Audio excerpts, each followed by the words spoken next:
Erica, may humahawak na daw na bang blogger. Ito ang bibigyan natin ng maikling reaction video. Hiling ko lang na tapusin ang panunood nito para malaman ang nilalaman nito. At kung bago ka pa lang sa munting channel na ito, paki-subscribe naman. Maraming salamat. At huwag natin kalimutan suportahan ang ama ng Kalingap na si Val Santos Matubang at si Kalingap Rab. Isang mapagpalang araw sa inyong lahat, mga Kalingap. Usap-usapan ng mga netizen na si Erica ay may bago ng sponsor at may humahawak na ibang blogger dito.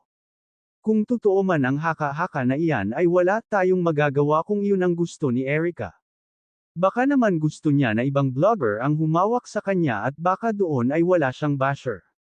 At baka doon siya masaya, pero kahit saan naman siya pumunta at ibang blogger pa ang mag-vlog sa kanya, meron pa rin itong basher at hindi na maiwasan yan at mawawala, lalo na at kilala na siya sa social media.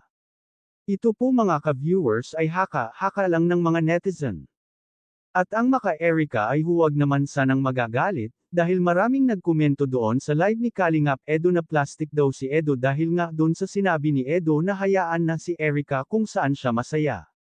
Dahil si Erica nga raw ay hindi na rin nag-chat sa kanya.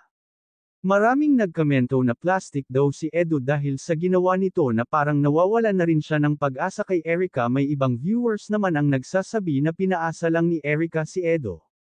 Pero sa bandang huli si Erica din naman ang susuko. Kung matatandaan pa nga natin ang sinabi ni Erica kay Edo na maghintay lang ito at gusto pa ni Erica makatapos.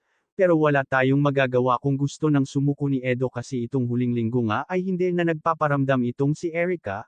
Hanggang dito na lang ang update ko, mga Kalingap. Maraming salamat at God bless sa inyong lahat.